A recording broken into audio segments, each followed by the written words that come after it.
This is Democracy Now! I'm Amy Goodman with Juan Gonzalez.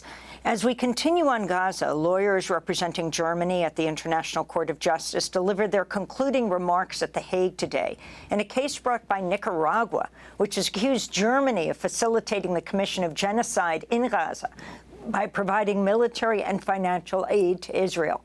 Nicaragua has asked the UN's top court for emergency measures, ordering the German government to halt its support to Israel. Germany is Israel's second largest arms supplier after the U.S. In 2023, Germany approved arms exports to Israel valued at over $353 million, roughly 10 times the sum approved the previous year. For more, we're joined by Kenneth Roth, visiting professor at the Princeton School of Public and International Affairs, served for nearly 30 years as the executive director of Human Rights Watch. He's joining us now in New York. Welcome back to Democracy Now!, Ken. It's great to have you with us. Can you explain why Nicaragua is simply taking on Germany and the significance of this case, another case being brought to the UN's top court? Obviously, the United States would have been the ideal target. The U.S. is the principal armor of the Israeli military. But the U.S. has a much more limited acceptance of the jurisdiction of the International Court of Justice. It basically has to consent to every suit, and it was not going to consent to this suit. Germany has a much more open-ended acceptance of the jurisdiction. So Germany being the second largest armor of the Israeli military, it was the target. Now, in terms of the significance, the court has already found that this is a plausible case of genocide. And Nicaragua is saying, Germany, you are arming potential genocide. They also have added that Germany is arming actual war crimes, violations of international humanitarian law, which it clearly is. Now, there is a precedent for this. If you remember back to Charles Taylor, the former president of Liberia, he was convicted of aiding and abetting war crimes in neighboring Sierra Leone, and is actually currently serving a 50-year prison term in Britain for that crime. So the International Court of Justice is a civil court, it's not a criminal court. But Nicaragua is basically pursuing the same theory, saying, you know, this is at least war crimes, it's plausible genocide, you're arming it, that's aiding and abetting, you should stop. That's the essence of the case.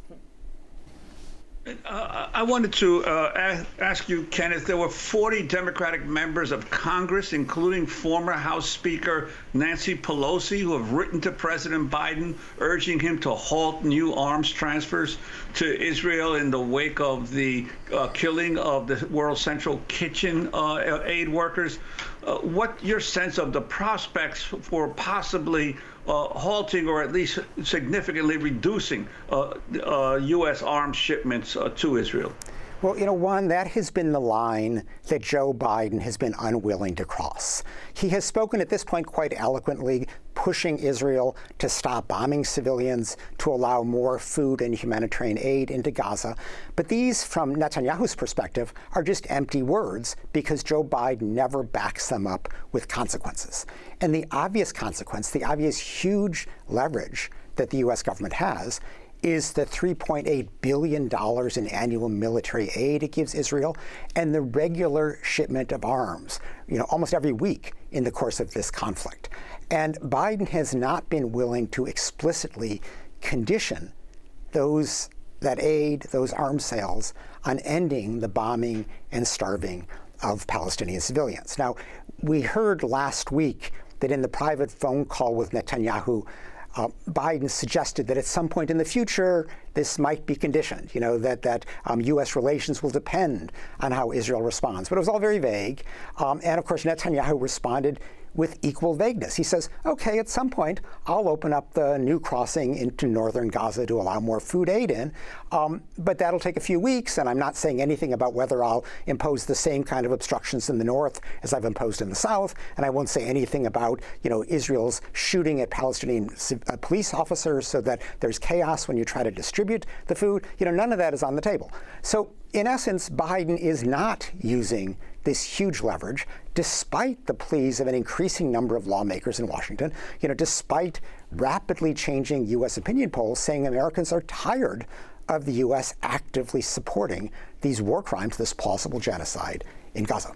Why is he doing this? I mean, it is amazing to see the split in the Democratic establishment. I'm not just talking about the protesters on the streets who definitely are driving this split.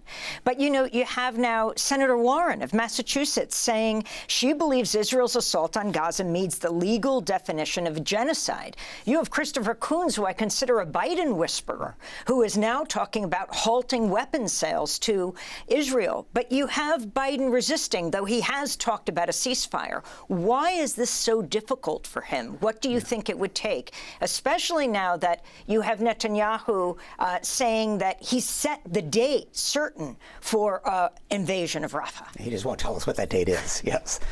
Amy, that's the big psychoanalytic question, and we just don't know. I mean, part of it, I think, is that Joe Biden, you know, who is an older man, as we know, you know, thinks of Israel back in 1967. When it was the Davids surrounded by the Goliath of all the Arab states attacking Israel. He doesn't think of Israel today, the regional superpower, a nuclear-armed state, a state that has been occupying Palestinian territory for decades and is imposing apartheid. You know, that's just not in his mind. More to the point, he seems to be making a political calculation, and he's always, you know, been focused on the movable middle, the handful of independent voters who could go either way in the 6 swing states. And what he seems to be discounting is the progressives. And clearly the Michigan primary was a bit of a wake-up call, suddenly the large number of uncommitted votes in a swing state. And so we've seen him being more attentive, but I think he still calculates that progressives have no place to go. They're not going to vote for Trump, and abstaining is effectively a vote for Trump. So when push comes to shove in November, they're going to have to hold their nose and vote for Biden. And that seems to be what is pushing him at this stage. Well, Ken Roth, I want to ask you to stay with us as we continue our discussion about U.S.'s foreign policy. Visiting professor at the Princeton School of Public and International Affairs, served for nearly 30 years as executive director of Human Rights Watch.